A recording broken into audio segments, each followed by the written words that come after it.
Aquí está. Bien. Algunas patologías asociadas, ¿no es cierto?, a la alteración del metabolismo mineral como tal hacen mención, ¿cierto?, a situaciones de hipo o hipercalcemia, fosfemia o magnesemia, ¿cierto? En particular, algunas situaciones de hipercalcemia, cuando hablamos concentraciones por sobre el rango de referencia, que en este caso 10,4 miligramos por decilitro, pudiese variar de un lugar a otro, ¿cierto? Pero básicamente nos referimos a eso, ¿cierto? A concentraciones superiores al corte máximo del valor de referencia. Existen ciertos niveles donde se pueden definir hipercalcemias leves, moderadas, graves o fatales, ya cuando los niveles exceden en sobremanera, ¿no es cierto?, el valor de corte. La causa más frecuente, ¿cierto?, es el hiperparatiroidismo primario, ¿cierto? Es donde, producto de adenomas, hiperplasias, qué sé yo, lo que se genera, ¿no es cierto?, es una secreción, ¿no es cierto?, aumentada de PTH, la cual va, por una parte, potenciar, ¿no es cierto?, la resorción ósea, potenciar la activación de vitamina D, ¿cierto?, la cual de forma directa va a potenciar la absorción de calcio, y todo esto va a traer consigo, ¿cierto?, el aumento a nivel sérico del calcio, ¿ya? Lo mismo sucede con algunas neoplasias, ¿no es cierto?, o cáncer, en donde generalmente se va a potenciar la resorción ósea, ¿ya?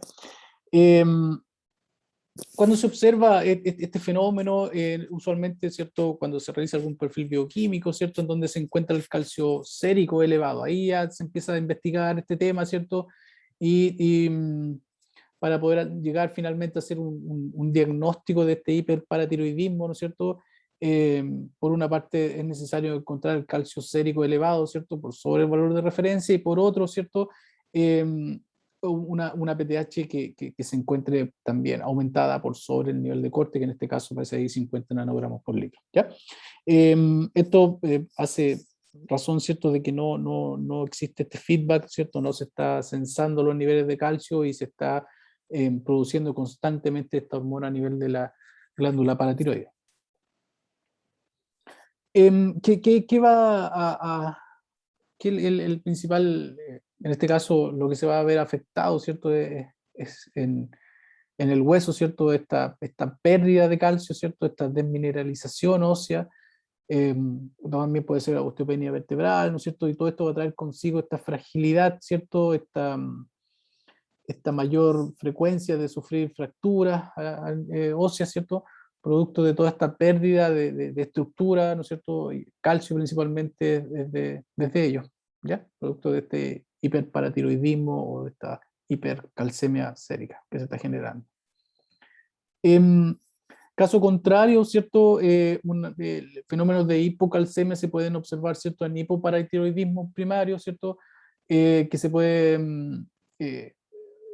no, básicamente lo que vamos a encontrar aquí es una baja concentración de la PTH, ¿cierto? Por lo tanto, no se va a estimular la producción de vitamina D, que recuerden que es la principal, el principal factor, ¿no es cierto?, que potencia la absorción a nivel intestinal.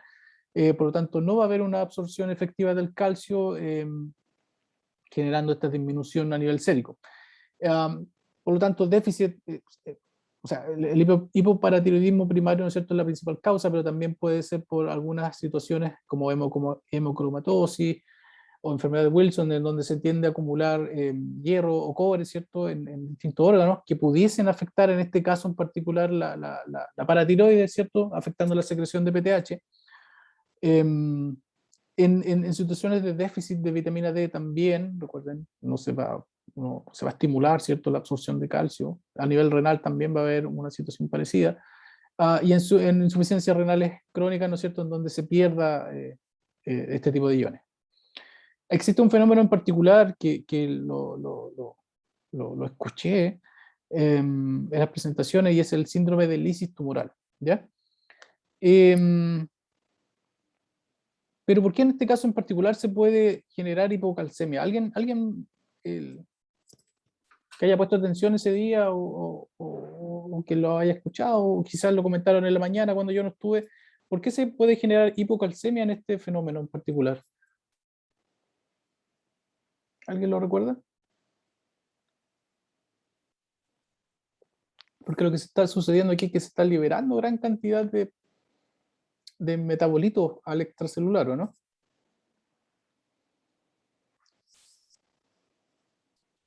Entonces, se fijan, se genera hipercalemia, hiperfosfemia, el magnesio también, hipermagnesemia, también se puede generar por este síndrome de lisis tumoral, pero sin embargo se produce hipocalcemia. ¿A alguien se le ocurre por qué?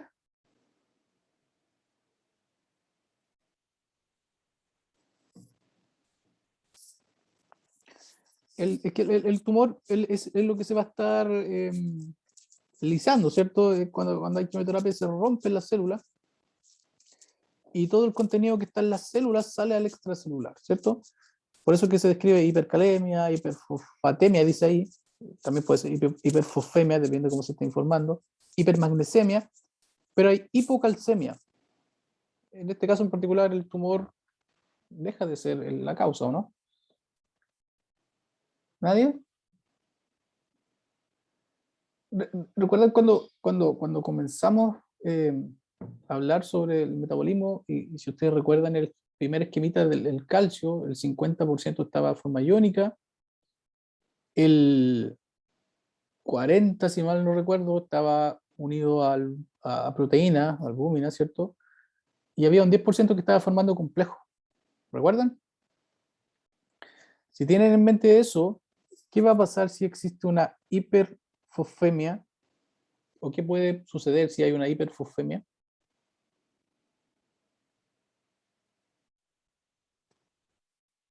Va a formar complejos, puede formar complejos con el calcio. Y eso puede tender por ejemplo, fenómenos que se describen que puede tender a precipitar el complejo de calcio con fósforo, ¿cierto? Cristales de calcio, claro, a nivel del glomérulo puede tender a precipitar. Y eso puede traer consigo la disminución de la calcemia, ¿ya? Eh, sí, sí, este fenómeno como tal lo que hace es que, claro, que aumenta la hipercalemia, la hiperfosfatemia, la hipermagnesemia, porque todo el contenido de las células sale.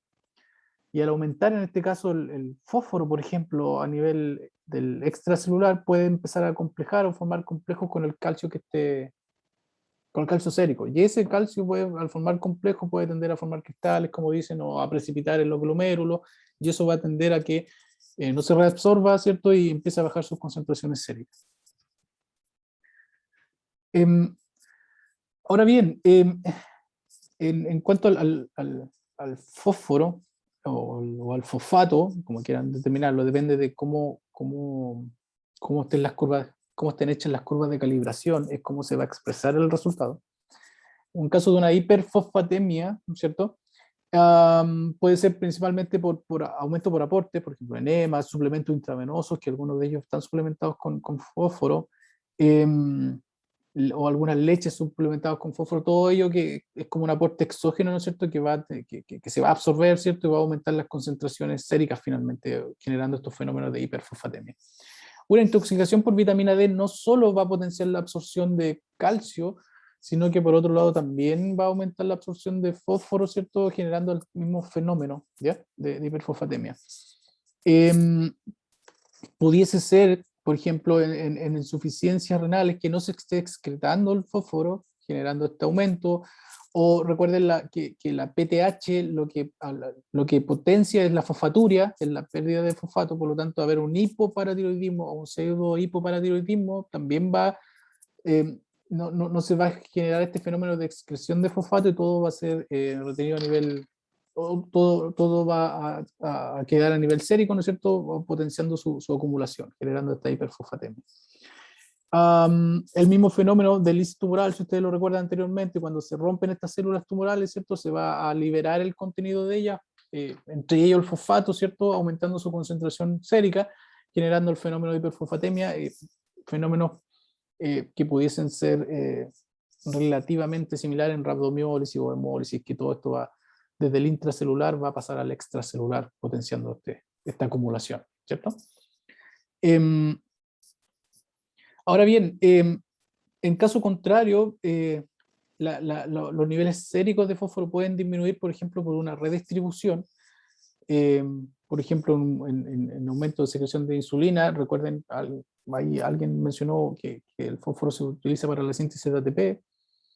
Em, entonces, en ese caso en particular, ¿cierto? Se va a redistribuir, se va a ir al intracelular, ¿no es cierto? En un caso de un potenciamiento de esta ruta, generando la deficiencia a nivel sérico, ¿no es cierto? Que es lo que se determina.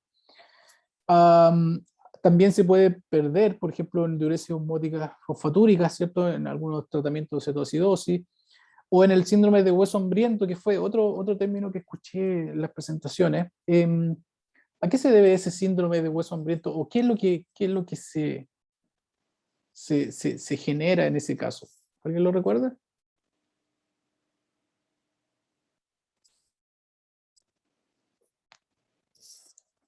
Aquí dice, tras cirugía por hiperparatiroidismo. En un hiperparatiroidismo lo que va a estar potenciado es la resorción, ¿cierto?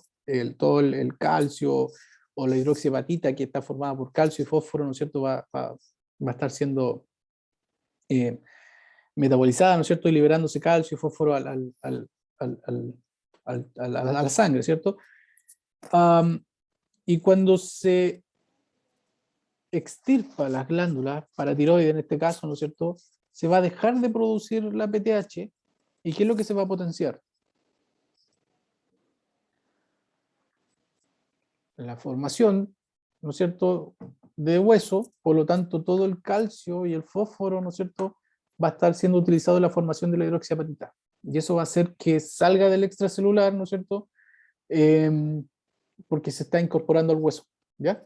Por eso que ese fenómeno, este fenómeno del hueso hambriento, que es un hueso que está, en donde se está formando hueso, donde se está utilizando calcio, fósforo, magnesio también se está utilizando, entonces eso genera que se produzca esta disminución del fósforo a nivel sérico, ¿ya? Problemas de absorción, obviamente, también van a generar fenómenos tipo fosfatemia, diarrea, ¿no es cierto?, mala absorción de vitamina D, um, en general, que produzcan daño, ¿no es cierto?, a nivel de la absorción. Pérdidas renales, que se pueden perder, ¿no es cierto?, fósforo a nivel renal, ¿no es cierto?, por algunos defectos congénitos, por ejemplo, en el transportador de fósforo y sodio, en lo cual no se va a poder reabsorber y se va a perder, ¿cierto? Y algunos defectos renales en los cuales no se produzca esta reabsorción de fósforo, ¿cierto? Y genere fosfaturia, va a generar todos estos fenómenos de hipofosfemia o hipofosfatemia, dependiendo de cómo lo estén cuantificando. En cuanto a la hipomagnesemia, eh, puede darse también este fenómeno del síndrome del hueso hambriento también, en donde parte de la estructura del hueso también requiere de magnesio, ¿cierto? Por dilución también puede disminuir su concentración o mala absorción, ¿ya? Hay algunos fármacos que también inhiben su reabsorción, por lo tanto se va a estar perdiendo o se va a estar excretando en mayor concentración, generando todos estos fenómenos de hipomagnesemia. Recuerden que el magnesio está formando parte de muchas o tiene múltiples funciones, ¿ya? Entonces no es menor que caigan sus concentraciones. Caso contrario, principalmente se pudiese observar por aumento de destrucción celular, eh, ¿no es cierto? Va a pasar del intracelular al extracelular, como en el fenómeno de lisis tumoral, ¿cierto? Eh, o insuficiencia renal, ¿no es cierto? Donde en insuficiencia renal avanzada, en donde no se está excretando de manera efectiva este ion, ¿sí? Y pudiese quedar en el torrente sanguíneo y esto va a tender a acumularlo finalmente a nivel sérico, ¿no es cierto?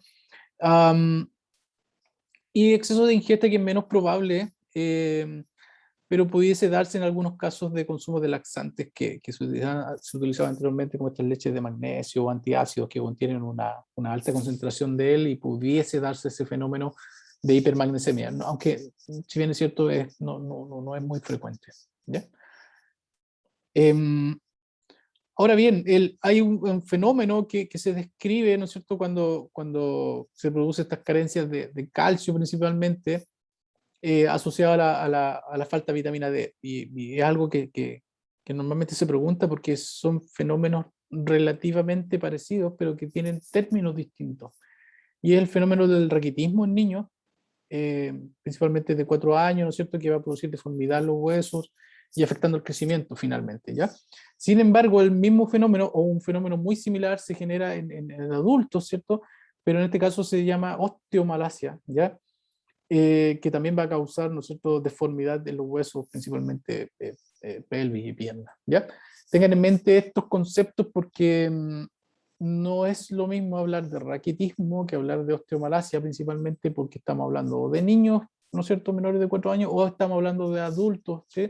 A pesar de que el origen sigue siendo el mismo, la falta de calcio en los huesos, ¿cierto?, principalmente por deficiencia de vitamina D, ¿ya?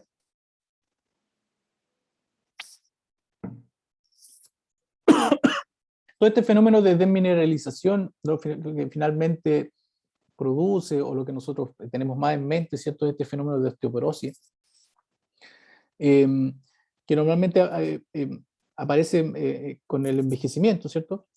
Eh, donde la característica principal, ¿cierto?, es la pérdida de masa ósea, esta descalcificación que llaman, ¿cierto?, que va a traer consigo consecuencias como el deterioro de la microarquitectura, ¿no es cierto?, producto de la pérdida de la hidroxiapatita, y va a traer como fenómenos que es lo que más se ve, ¿cierto?, que son alto riesgo de fracturas, ¿cierto?, o en caso de cualquier situación eh, se produce, ¿no es cierto?, esta fractura a nivel óseo. Existen algunos factores de riesgo. Normalmente las mujeres tienen un relativo riesgo mayor, pero se describen otros fenómenos como el sedentarismo, tabaquismo, algunos antecedentes familiares que pueden traer consigo asociado un mayor factor de riesgo de sufrir osteoporosis, ¿ya? Em, bueno, y por supuesto ciertos fenómenos como hiperparatiroidismo que va a favorecer la osteopenia, ¿cierto? Y deficiencia prolongada de calcio, ¿cierto? Que no es muy difícil asociarlo con este tipo de fenómenos.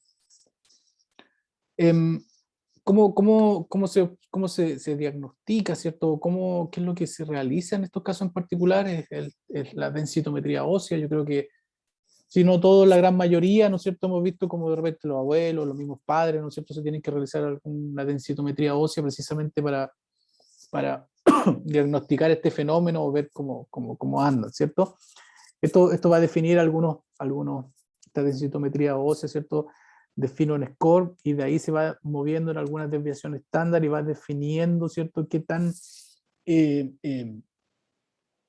eh, qué tan avanzado pudiese estar este fenómeno, si es que existe, ¿no es cierto?, pues si es que está normal, si es que existe una baja o definitivamente se está en el fenómeno de osteoporosis, ¿sí?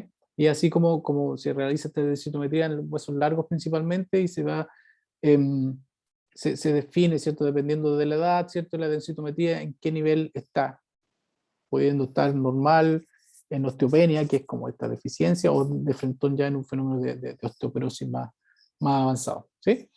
Existen algunos em, tratamientos que, si bien es cierto, muchas veces no revierten el fenómeno, pero tienden a detenerlo, que es, por ejemplo, el uso de bifosfonatos, ¿no es cierto?, que van a impedir la resorción ósea, van a impedir que se siga liberando calcio desde los huesos, ¿cierto? Y también el uso de suplementos de calcio con vitamina D. Y destaco que es calcio con vitamina D porque antiguamente simplemente se suplementaba con calcio, pero ustedes ahora saben que si el calcio eh, no existe un aumento en su absorción, que es producto de la vitamina D, difícilmente va a solucionar el problema, ¿ya? Como les digo, normalmente se utilizan, no revierten el fenómeno muchas veces, pero sí tienden a detenerlo en parte, ¿ya? Aprovecho de preguntarles si tienen alguna consulta en particular. ¿Está todo bien? Sí, profe. Súper, porque no tengo más que presentar. Espérenme, voy a detener